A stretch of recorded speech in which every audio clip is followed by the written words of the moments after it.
The Athletics' Dane Brugler put out a 7th-round mock draft on Wednesday. So what did he select for the silver and black? That plus a whole lot more comes up on Thursday's edition of the Locked On Raiders podcast for April 18th, 2024. Just win. Just win. Just win. Just win. The autumn wind is a raider, pillaging just for fun. He'll knock you round and upside down and laugh when he's conquered and won. And won. And won. And won. And won.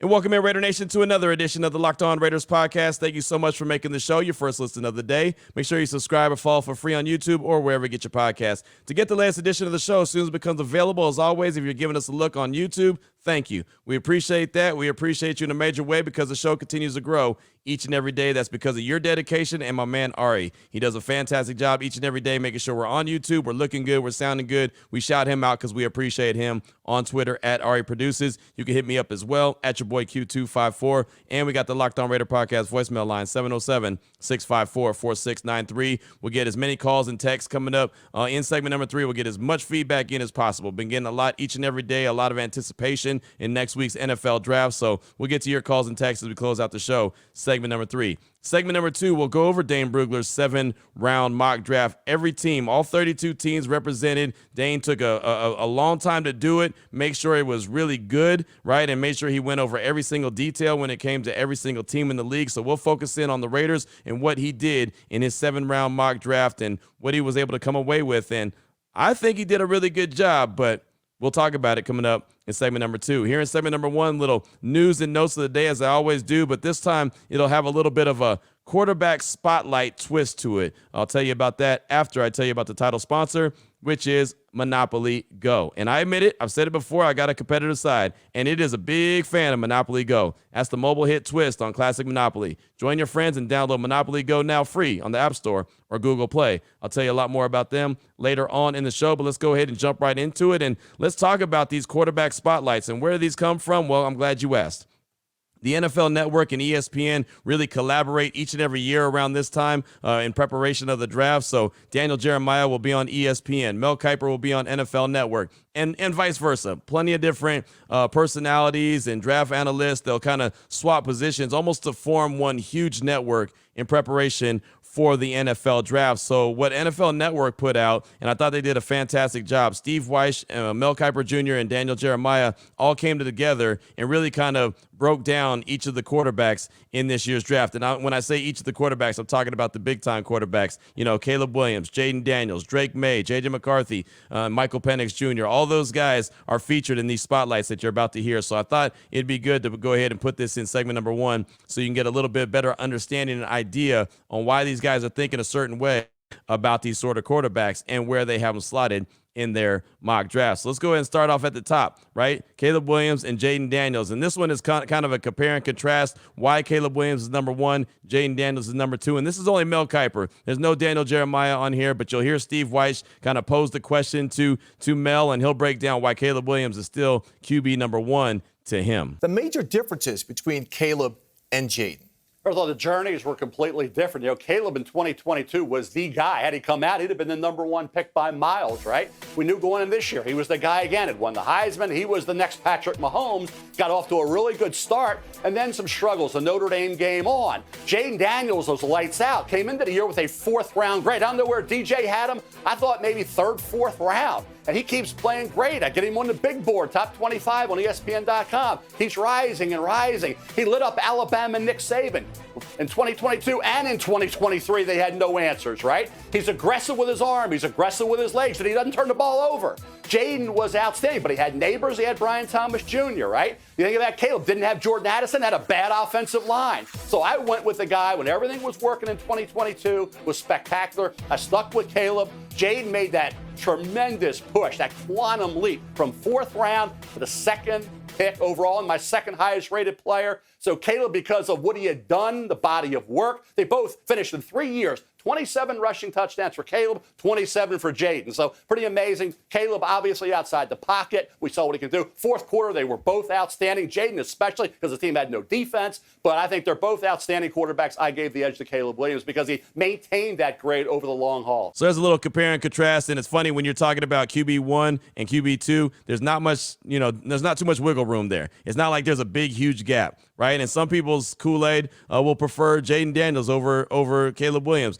Others will say, hey, Caleb Williams is my guy. There's no doubt about it. So there was Mel Kiper's reasons why he still had Caleb Williams as number 1 and Jaden Daniels as a close number 2. Now, moving on to Drake May, a guy that I have to admit I haven't talked about a whole lot throughout this draft process. Some people think that that's shame on me. He's just not my flavor Kool-Aid. He's not the guy that I've been paying attention to, but I know there's a lot of folks are talking very highly about him. Heard Mac Brown talking about him on Wednesday, and I got a lot of respect for North Carolina's head coach, Mac Brown. Used to be at the University of Texas. I had a lot of respect for him when he was there. And so, when he says something and he's talking about a player, I'm definitely listening and paying attention. But here's Daniel Jeremiah and Mel Kiper Jr. talking about Drake May, and they're really kind of comparing and contrasting other quarterbacks, similar to what happened with Caleb Williams and Jaden Daniels in the first little spotlight that you heard. But here you go. Here's all things Drake May. Check it out. DJ, you have Drake May going ahead of Jaden Daniels to the Commanders at number 2. Why? Well, it's interesting that's from the last mock draft, and all the information I've got since then seems to be pointing towards Jaden Daniels being that second overall pick to Washington. I have a higher grade on Drake. It's a lot of the same reasons we just spelled out in the differences between Caleb and Jaden. I go back to the year before with Drake when he had a little bit better supporting cast and had a little bit of help, and I think he's got tremendous ability, and you saw that on the 22 tape. This year, he didn't have much of a chance. I thought he got into some bad habits. I thought his delivery got a little bit elongated. But in terms of, again, the ability, I think if you're going to bet on the ability, I think you can make the case Drake May would be right up there with Caleb in terms of that raw ability, the raw tools that he possesses. But again, everything as of late, it seems to be trending more towards Jaden Daniels being that number 2 overall pick. Yeah, DJ, exactly. From a rating standpoint, I think it's hard because J.J. McCarthy really challenged Drake May. We thought Drake May was going to challenge Caleb Williams, and up where J.J. is challenging Drake. Drake had that struggle late in the year. Virginia, NC State, go to Clemson, Miami. Throws it you should be routinely making, right? He was missing. He wasn't precise. And I think that's what bothered me in the end. But I know Downs moved on to the NFL. He had 94 catches, right? Nobody else came close to that. Think about the coordinator wasn't there. So he didn't have that continuity there. But I couldn't excuse away, even when Tez Walker was on that team and contributing, the misfire. So I think at 21 years of age, he needs some time. He's going to be really good. He wants to be great. He's got all the talent in the world. Surround him with the right people, coach him up. He'll be fine. Jaden nailed it. He did everything perfectly. He's got the skill set of a Lamar Jackson, Randall Cunningham. So for me, I gave the edge for Jaden based on just what I saw. He didn't have any hiccups, played in the SEC. His defense couldn't stop anybody. And when he needed to deliver, he did. It's slightest of edges, but I gave it to Jaden Daniels over Drake May. So there was DJ and Mel Kiper talking Drake May and where DJ has him, even though he has, Jaden Daniels going number 2 overall to Washington. He still has Drake May as the number 2 quarterback, but what he's hearing is Jaden Daniels. So continuing on with these quarterback spotlights, again done by NFL Network, they did a hell of a job. Mel Kiper and Daniel Jeremiah talking about the biggest mystery in this draft, right? We all know who that is, J.J. McCarthy. Who is he? Who isn't he? Who's right about him and who's going to be wrong about him? Well, here's Mel and DJ talking all things J.J. McCarthy. Both you guys have Michigan quarterback J.J. McCarthy going in the top 5. Mel, how much has his stock risen? It's DJ, tell me what you think. Toughest quarterback I've had to evaluate in years. This is the Trey Lance category. I said Trey Lance. I don't know what Trey Lance is going to be. I said that when he came out that year. Didn't know. He played 1 game, Central Arkansas, beat him with his legs, not with his arm. Didn't know. I don't know what JJ. Some guys, everything. Well, you can say that about everybody. No, you can't. You think you know, but you may not know, right? You'll be right. You're going to be wrong. I don't know JJ. I got in the middle of the first round, around 14, 15, 16. Kept waiting for that wow game. He didn't have it.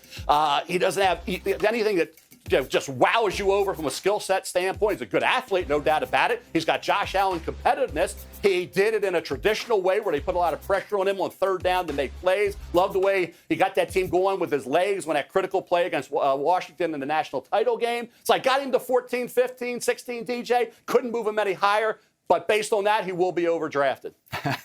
I got him at 20, Mel. That's where I got him to. But there's, as you know, when you're going through this, some guys you watch one game, and the first game you watch, you're like, I got it. I understand kind of what this guy is. Other players, it's the third, fourth game. You look up after 8 games, and you're like, I don't have enough on my paper here to feel confident about this evaluation. It, to me, was an acquired taste with J.J. McCarthy, even to get him up to number 20. But I do think when you go through all of it, especially when you pop on the 3rd and 7+ reel, you see him make some big throws, fit balls in tight windows. I think he's got a live arm. I think there's a lot of ability there. He just doesn't have the volume that these other guys have. And I don't know, some people are saying, well, they didn't trust him. I don't think that was the case at all. I think Michigan and Jim Harbaugh just said, we can run the ball and beat 90% of the teams that we play, so we're not going to take any chances. You watch the Penn State game, Chop Robinson gets early pressures, and they just said, forget it. We're not going to ask these guys to pass block anymore. We're just going to run the football. So it's a very difficult evaluation, but I do think J.J. McCarthy is talented, and I do believe he's going to go higher than both Mel and I have him. So again, as I started things off, someone's going to be right about JJ. Somebody's going to be wrong. He's going to be one of the biggest storylines going into next week's draft. When the draft actually opens up on Thursday, people are going to be sitting on the edge of the seat to hear when J.J. McCarthy gets his name called, where he's going to go, and how he's going to go. His career will always be under a microscope. Again, going back to who's going to be right and who's going to be wrong. Final little soundbite that I want you to hear, a little spotlight about the quarterbacks, is Michael Penix Jr., a guy that Daniel Jeremiah has going number 13 overall, and Mel Kiper doesn't. Matter of fact, he in his mock draft, he had him going all the way in round number 2, but he sees a scenario where a team could actually trade up for him, but they're not the Raiders. So here's Daniel Jeremiah and Mel Kiper talking about Michael Penix. Check it out. All right, we know Michael Penix, DJ. If it weren't for the injuries, he'd be probably being mentioned with some of these other players, maybe even among the top 3. You've got him going to the Raiders at number 13. What about that decision? Yeah, here's the interesting thing on this one. He's my 34th overall player of how I graded him and how I stacked him on my list. But then when you're going through the mock draft process and you look at these teams individually, this is what I came down to. I just said, okay, let me imagine going to the mini camp after the draft's over, and I'm the Las Vegas Raiders, and I've got Gardner Minshew lining up to throw, I've got Aiden O'Connell lining up to throw, and I've got this guy, Michael Penix, lining up to throw. It's not close in terms of how much more ability he has and what he can do with his arm. So while it might be a reach in terms of where I have him stacked, how do you argue with the fact that he's an upgrade over what you have in the building at the position, and they're not going to have an opportunity to get any of those other guys? So that's why I end up coming down with him to the Raiders. All right, Mel, you've got Penix going to the 2nd round to the Rams, which is interesting. Not only he slides out of the 1st round, but he goes to a team that already has an established veteran as a starter. What's behind that? Steve, since we're amending mock drafts, Daniel, DJ, I'll get him somewhere, and maybe the Rams where they're picking. Maybe they say, okay, we get it. We can't wait and trade up in the 2nd round. Maybe it is. Michael Penix Jr. is gaining momentum. We see him throw the football. He can spin it. He can layer it to every level. Can he stay healthy? He was the last 2 years after being injured at Indiana, right? Can he throw off platform? Well, you got to protect him. If the Raiders do take him, they better get that offensive line improved, much improved over what it was. That's what he needs. Now, he had great players around him, not just Odunze. McMillan, when he got hurt, Polk stepped up. McMillan came back. Westover, a very underrated player. Culp ran great at the combine. Dylan Johnson, straight ahead north-south guy. You had Fautanu at left tackle. You had Rosengarten at right tackle. Come on. Everything was around him, but he stayed healthy, and he can sling it. So for Michael Penix Jr., they all get overdrafted quarterbacks usually. Maybe he will. He's right around 28, 29 on my board. The Knicks is right there as well. Maybe they will go a little higher than we have them rated. But right now it looks like Michael Penix Jr. could be a first-round draft choice. So again, I thought those spotlights were good because it's the reasoning why. And they're not just coming from a point of these guys are pulling out something out of their backside and throw it up against the wall. I know some people don't, respect Daniel Jeremiah or Mel on the level I do, but I know the job that they do and the people that they're talking to, it's a lot of work. I know they put a lot of time and take a lot of pride in what they do. And so I got all the respect in the world for him. So I thought it was really good to kind of hear the little breakdowns in little 1.5, 2 minute chunks. So it's not too much thrown at you, but just kind of gives you an overall idea of what they're thinking. Coming up in segment number 2 of today's Locked On Raiders podcast, we'll go over Dane Brugler's 7-round mock draft. Now, we're not going to go over all 32 teams. That would take obviously a lot more than an 8-minute segment, but we will look at what Dane picked for the silver and black and what kind of twist he may have put on their draft class. That's all coming up in segment number 2 of today's Locked On Raiders podcast. Before we get to it, though, I do want to tell you about the title sponsor of the show, which is Monopoly Go. And look, we've all been there, either as a player or a fan. It's halftime, and the scoreboard is not looking good. You're feeling low, not sure you or your team can pull out a win, but that's when you dig deep. You lift your head up, and you say to yourself, time to get back in the game. Pull off some bank heists and take as much as friends' money as possible. I can. It's simple as that. Again, we're talking about Monopoly Go. The smash hit mobile game Monopoly Go lets you compete with your friends to get the most riches in the biggest empire. It's the Monopoly you love, but on your phone anytime with tons of new twists. Include leaderboards. You can compare your progress to your buddies. There's so much to do. Like play on countless dynamic Monopoly boards. Make your friends bankrupt by smashing their landmarks with a wrecking ball. Who doesn't want to do that? Especially with Vegas Jets. Anything that Vegas Jets owns, I'm going to smash it with a wrecking ball. You can charge other players rent for your iconic properties. I'll do that for Jason. You can even work with your friends to crack open community chests and in tournaments to get extra rewards and climb the leaderboard. Get back out there, put on your game face, and download Monopoly Go now free on the App Store or Google Play.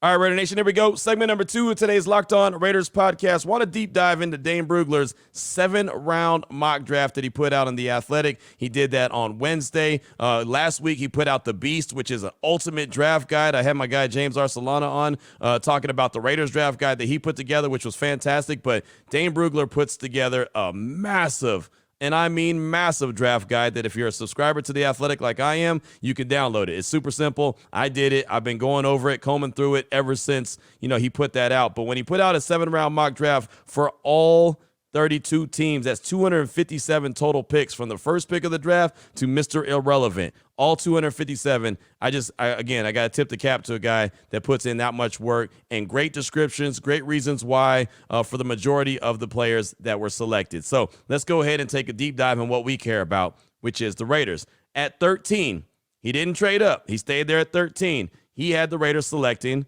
cornerback Terrion Arnold. He said the Raiders will certainly consider several offensive and defensive linemen at this spot.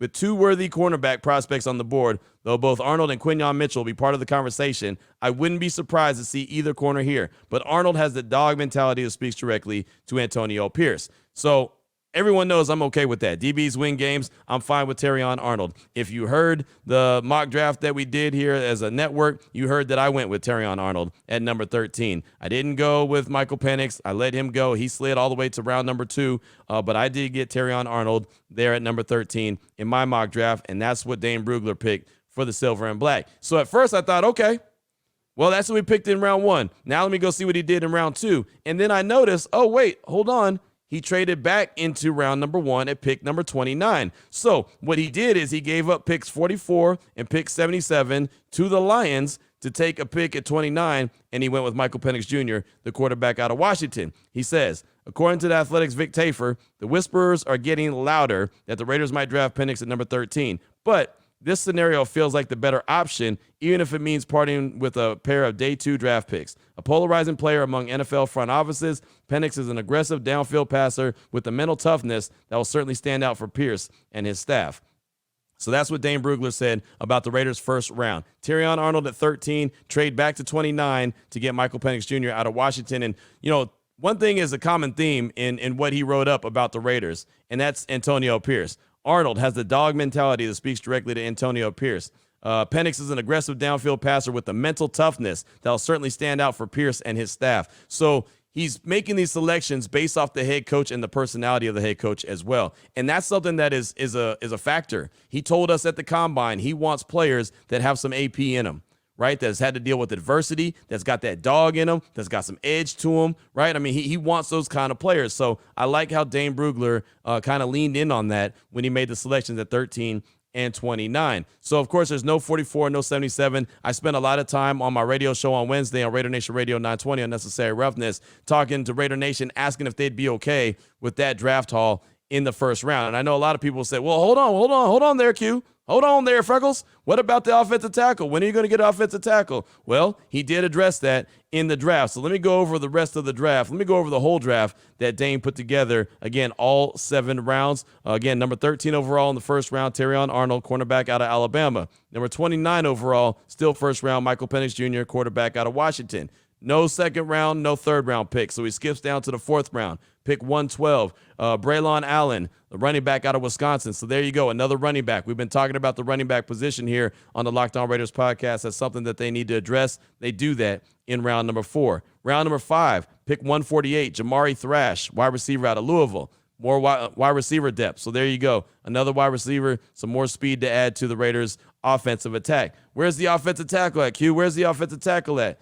Round number 6, pick number 208, Walter Rouse, offensive tackle from Stanford. I just like saying his name like that. I would love for him to be drafted by the Raiders so I can say his name like that more often. Rouse, right? And look, I know some people are going to look at it and say, wait, hold on, you're waiting until the 6th round to get offensive tackle? It might feel like it's a heck of a gamble, but in a draft that has been told to me multiple times, we've talked about it here on the show, a draft that's deep in the tackle class and cornerback class, it sounds like it's something that's very reasonable. But Walter Rouse, offensive tackle out of Stanford, he picked in the 6th round at number 208, and then 2 picks in the 7th round. The first one, 223, Layden Robinson, the guard out of Texas A&M, and I know that he's a dude that can go. So I think that that's another, addressing the offensive line, adding some more depth at the offensive line, and the guard position that we all know is a need as well. And then the other 7th round pick, 229, Evan Anderson, defensive tackle out of FAU. So that's what Dane Brugler had. Again, 7th round mock draft. That's all for the silver and black right there. I like it. I like it a lot. Again, we know that the draft is not going to shake out exactly like that, but I like the thinking behind it, especially when you look at the first round. I like the Terrion Arnold and Michael Penix. If that's how the first round ended, if I went to bed as I'm in Detroit, right after day 1, and that's what the Raiders came away with. Now, obviously, we don't know what the end result's going to be for a couple years, but if that's what they came away with the first round, I'd say that's probably the best first round that the Raiders could have in a long time.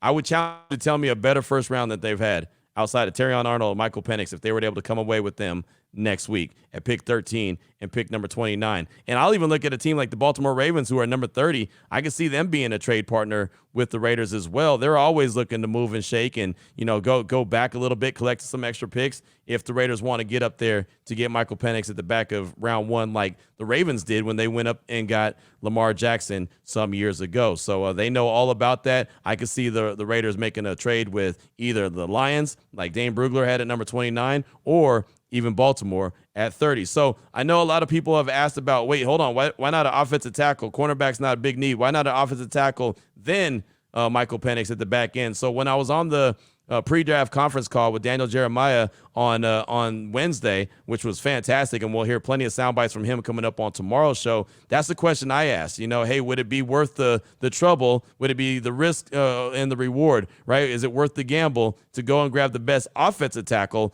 right there at 13, especially since you're trying to protect Michael Penix's backside and then in blindside, and then get Michael Penix at the back end? So kind of going off the same thing that Dane Brugler said, except for replacing Terrion Arnold with the offensive tackle. You hear my question, and you'll hear Daniel Jeremiah's answer. Hey, DJ, going back to the Michael Penix conversation with the Raiders at 13, is the risk worth the reward for the Raiders to go and grab a guy like Fuaga or the best offensive tackle to fill that right void on the offensive line, and then try to double down and get Penix maybe at the back end of round 1 if he's still available? I think that's a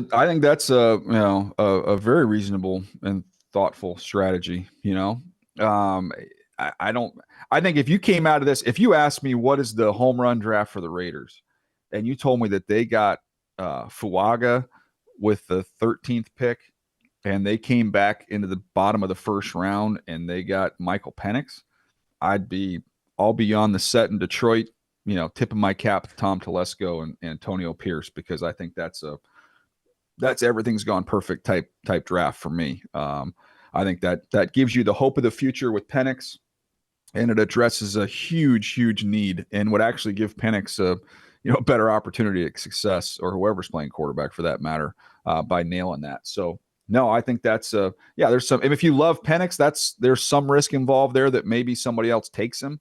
But man, if you pull it off and it works, I think that's a heck of a strategy. So you heard what DJ said. He would salute Tom Telesco and the Raiders if they were able to come away with that haul in round number 1. And again, just like I mentioned with Dane Brugler's Terrion Arnold and Michael Penix, that's the best first round that the Raiders have had in a very long time. I think an offensive tackle like a Fuaga and then a Michael Penix, whatever the case may be, I think that would be a fantastic haul as well. So I'm okay with either one of them. And giving up the day 2 picks, right, not having a second round or a third round pick, I'm all right with that too. I would have no problem and still think that the Raiders did a hell of a job with their first 2 picks in the 2024 NFL Draft. Your calls and texts are coming up next in segment number 3 of today's Locked On Raiders podcast at 707-654-4693.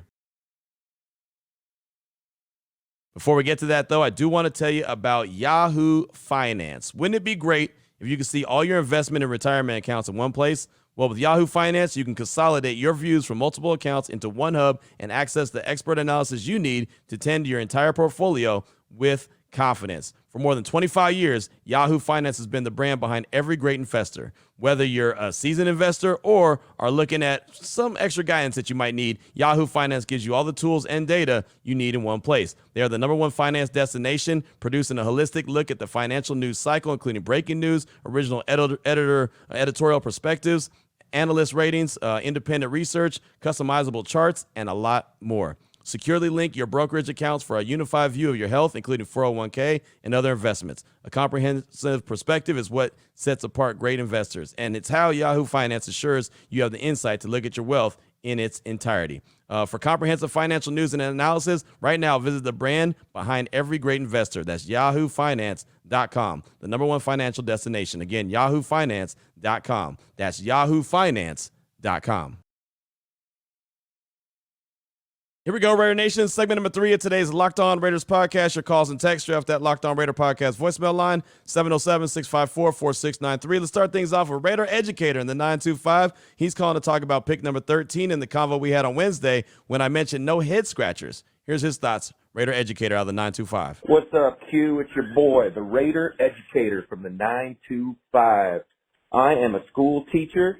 And every single day during my first period prep, I give you a listen, my first listen of the day. I've been listening to you for about 2 years. Just keep up the good work.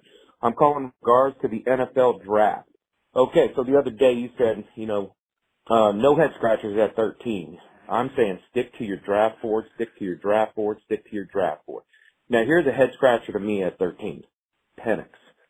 What NFL evaluators have him ranked 13th or higher as the best prospect in the draft? You got to stick to the board. Okay? I think everybody's kind of identified corner or offensive line.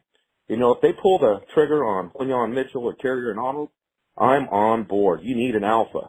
But I'm more of the Tom Telesco, let's build up the trenches type of guy. So at number 13, you got Joe Alt will probably be gone. Then you got the 3 Fs, Fashanu, Fuagu, and Fontenot. Okay, so let's just say you grab one of those 3 for the sake of argument. Let's just say we grab Fuaga at 13. You're coming back to the next round 2 at number 44. I'm saying we go Cooper Beebe, the guard from Kansas State. Fuaga and Beebe, 2 of the most physical guys in the draft. Beebe reminds me of Richie Incognito. Now you're set up for success. Another draft strategy for me could possibly be you get the draft's most versatile lineman, Troy Fautanu, at 13, and then you come back at number 44, and you get your guy, Mel Kiper Jr.'s draft crush, Roger Rosengarter. You get the 2 Washington tackles. You play Fautanu at guard, and now you've got guys who've been communicating with each other for years, day one. And I just want to finish off with saying that you always end with, I appreciate you. Well, as a part of Raider Nation, we want to say we appreciate you, Q. All right, have a good day. Raiders. Thanks so much for the call, my man. I appreciate you, and it's cool, man, listening to the Locked On Raider podcast at the schoolhouse, man. That's awesome. Appreciate that. Shout out to the 925. I used to live in the 925 for a while. Offensive tackle, cornerback at 13, that's good. I'm especially with that Arnold. He's an alpha. Just like Dane Brugler put when we were talking about that in segment number 2, I think he would be fantastic across from Jack Jones and Nate Hobbs. You want to talk about some personality in that locker room? Come on now. Those 3 dudes, and their lockers are all next to each other. Man, that would be something. As far as your strategy you took, I'm with it. Like I said, I don't have any problem with that. I know I haven't locked down any concrete. As a matter of fact, this has to be the pick at 13 because I do think there's so many different options that the Raiders can go that they can still come away with a good outcome. Cornerback, quarterback, offensive tackle, quarterback. Quarterback, offensive tackle. Like, there's so many. Trade up for alpha dog corner. Like, there's a lot of different directions that they can go. We just have to see how it all plays out. But thanks so much for that call, my man. I do appreciate you. Up next, got a text from Chops in the 928. So what's up, Q? It's Chops from the 928. Going to make this quick. Unless it's Daniels, don't trade up. Penix to the Vikings is a reach. McCarthy to the Giants, Nix to the Broncos, cornerback or offensive tackle at 13 and 44. Jordan Travis is the third. Jordan Travis in the third, or trade to the late second. Low risk to reward ratio. So proud of you, Q. You've been through a lot and have only conquered and grew. You helped me through a dark time in my life when I was battling addiction. Almost 2 years clean. Shout out to Ari as well. Raiders. That's Chops in the 928. And hey, man, don't congratulate me, brother. Congratulate you. Right? What you've overcome is fantastic. And I know it's an everyday battle, but keep up fighting the good fight, man. That's awesome. We are proud of you. As a family here on the Locked On Raiders podcast, Raider Nation is very proud of you for what you've been able to overcome, and you continue to overcome each and every day. I like your breakdown when it comes to don't trade up unless it's for Daniels. I'm with you 100%. That's something I've been talking about. No need to trade up. And cornerback or offensive tackle at 13 is cool. I'm good with that. Talked about that a lot in segment number 2. 44, you can go get your quarterback if you need, if he's available, or you can go and get, whatever position you're talking about.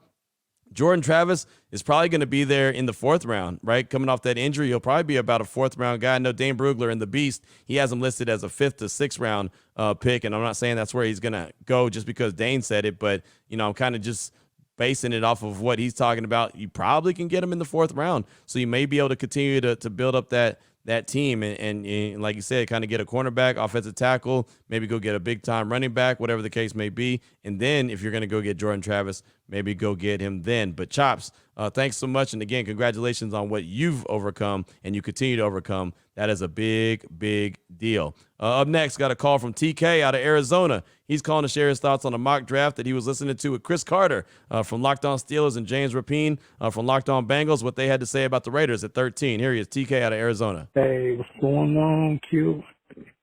TK calling out of Arizona. I'm going to make this one short and sweet, man. I know I've been blacklisted ever since my call about the scenario where we traded Max to go all the way to the top. But look, scenarios are scenarios. You know what I'm saying? We have fun. It's one of the reasons why we all listen to your podcast. But I'm calling because I was listening to your boy, Chris Carter, and I think it's James. I don't know the other guy's name. He does the Locked On Bengals. But they do Locked On NFL Wednesdays, and they did their little mock draft. And your boy, Chris Carter, got to put the pick in for us at 13. And he had us taking, I think he had us taking Quinton Mitchell, the cornerback. Which, if we stick and pick, man, we got to go in priority level. I know everybody's talking about QB. Well, we know the top QBs in the draft will be gone by the time 13 comes along. So we got to look at the priority board. Offensive line. If we stick and pick, Fuaga needs to be our pick, which the Bengals guy, I'm sorry, I don't remember his name. I'm not a Locked On Bengals guy. I listen to you, and I miss listening to you and Chris on Friday. Do your things when you kid and play, giving each other hard times about light-skinned tendencies and whatnot. But if we stick and pick, man, we got to go Fuaga. We need him. He's a right tackle, like you said just today. That is something that you wouldn't be mad at yourself if we win. So if we stick and pick, let's go offensive line. Let's secure that bag, and then look. All the mocks that I've seen still has Penix as an option for the 2nd round or worst case scenario, the end of the 1st round. So, all right, man, appreciate what you do. As always, man, Raider Nation, stand up. Have a blessing. TK, thanks for the call, my man. I appreciate you. And yeah, man, Chris is a good dude.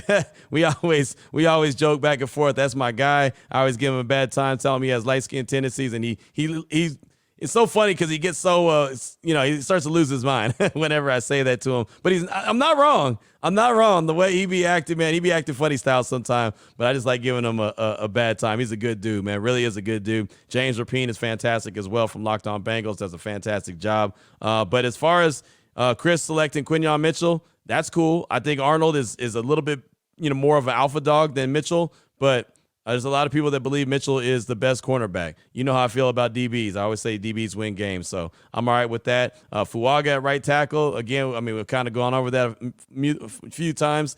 He would be fine. That'd be good, right? It would fill a massive void that the Raiders have had on that right side for quite a while. Not that they haven't tried to address it. They just haven't addressed it with the right guy, and it just hasn't panned out. But, yeah, I'm with it. And don't worry about, trading Max, that conversation. We'll let that slide because we all knew that that's not something that the Raiders are even thinking about. So, but thank you for the call, my man. I always appreciate you.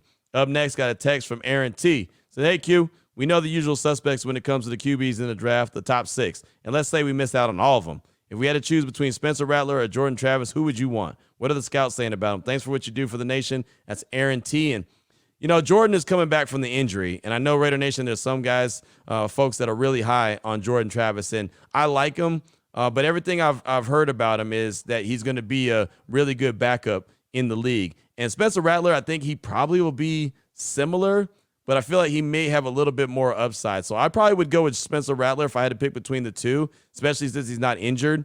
But, I mean, I think we're splitting hairs here. I think that they're kind of another tier of the quarterback. And so you probably, if you get one of those two guys, you probably still don't have your franchise quarterback that you're looking for. You just have another guy that's going to add to the competition between Aiden O'Connell and Gardner Minshew. And, maybe if they have to come in, they can, spell those guys, or they can be, solutions there at the backup quarterback position. Maybe one of them at some point can turn into a franchise quarterback, or maybe the Raiders could flip one of those guys, or flip, O'Connell a little bit later on, because so many teams are desperate for quarterbacks. So thanks so much for that text. I do appreciate you. Up next, got a call from Slots Ledoux out of the 916 at Sacramento, California, calling to talk about the quarterback position. Has a comparison that he wants to throw out there, a comparison that Raider Nation is very familiar with, at least a quarterback that Raider Nation is very familiar with. Here he is, Slots Ledoux at the 916. Hey, Q, it's Slots Ledoux out of the 916, Sacramento, California. And, I kind of had a question for you, because everybody's been talking about, whether these quarterbacks that we might pick in the draft are going to save the team and be able to put the team on their shoulders. Well, I'd like to ask you, do you think that the Raiders would be better if, say, we got somebody like Michael Penix, and he's, like, the potential he had is basically Derek Carr level? Because they're kind of, people like Bo Nix and Michael Penix, it kind of reminds me of Teddy Bridgewater, Derek Carr, where people were talking about moving up into the end of the first round to get them, wait for the second round. And Derek Carr was okay and stabilized the position, but he didn't win us anything. And if that's what we get out of Michael Penix, is that worth a second round pick or even a first round pick? I'd like to hear your thoughts, and thanks for your time. Slots, thanks so much for the call. Appreciate you, my man. And, well, look, this is not a disrespect to Derek Carr, but if your comparison for Michael Penix is Derek Carr, I think you pass on him. I mean, again, no slight to Derek Carr. He stabilized the quarterback position for a long time for the Raiders, but I've been pounding the table for better for a couple seasons now, even going back to when, Jalen Hurts was drafted back in 2020. I was, pounding the table that, hey, at that time, you need to go grab Jalen Hurts, let him sit behind Carr, and then when you're ready to move on, Jalen could take over. So I've been wanting more for a few years now. So for me, if you're just drafting Carr 2.0, I think you could probably just pass, or just know that you don't have your franchise guy. You just have another guy, right? And again, that's not a slight to Derek Carr. I just think it's time, and I think Raider Nation is ready to have a little bit better, a little bit more. So if your comparison is Penix is Carr 2.0, then I would say that you probably want to pass on that quarterback. But again, that's just me. Thanks so much for the call. I appreciate you. We'll close things out with a text from G-Thang in Redondo Beach. It says, hey, Q, it's G-Thang in Redondo Beach. Thanks for keeping us going through this long offseason. I want a quarterback with our first pick. But if we can't get that, we should take dynamic receiver Brian Thomas Jr. from LSU. Sure, we need a corner and a right tackle, but what we really need are some touchdowns, and Thomas scored a lot of those at wide receiver U. Aside from quarterback, wide receiver is the most coveted position in the league. As you said yourself, Devontae is older and expensive. An explosive receiver would complement him now and give us a future at that position. We can get a serviceable corner and a tackle later in the draft, but I say we take a potential game changer with our first pick if we can't get a quarterback. That's G-Thang in Redondo Beach. Thanks so much for the text. And, I mean, that's just something to consider. I think I would go alpha dog defense first, right? But it's definitely something to consider for what we're talking about when it comes to Devontae. He's definitely getting older. He's like $35 million salary cap hit in 2025. So that's obviously something that's going to have to be restructured. So yeah, you want to continue to have wide receiver ones, right? Jacoby Myers is, I think, a great compliment. He was a number one wide receiver in New England, but I think he's a great compliment. I think he's a great number two. Doesn't need to be number one. So, I mean, that's a direction. That's a direction that you can go, and the Raiders could go if they chose to. Go and get an alpha dog wide receiver that they believe could be that guy, especially in a draft that's really deep in wide receivers. Maybe you go get that guy. Again, I would probably go alpha dog corner, alpha dog offensive tackle, right? Even defensive tackle, Byron Murphy, that's kind of a luxury like a wide receiver, so maybe you're splitting hairs with those two. But the defensive tackle is a position that's highly coveted right now across the league. And if you can get a young dude for the next 4 or 5 years, and you can have him complement the rest of that young defensive line, I would have no problem with that either. But again, as I keep saying, and I know it sounds like I'm not settling on any certain player or position, so many options that the Silver and Black have. But that's all I got for time for on today's show. Thanks so much, G-Thang, for that text. I do appreciate you. Coming up tomorrow as we close out the week really strong. The last show here from Vegas. Next week we'll be coming to you live from Detroit. We have Daniel Jeremiah. I was on his pre-draft conference call. Man, so much great draft knowledge DJ had. It was about 2 hours long, 2 hours strong. So on Friday's show, we'll have some really good sound bites from DJ, kind of giving you all the information you need to know in preparation of next week's draft. We'll have some calls and texts. We'll have news and notes and a whole lot more. Again, as we close out the week really strong, we'll do that tomorrow. So until then, Raider Nation, take care of yourself, take care of your family, love on your family. Most importantly, as always, just win, baby.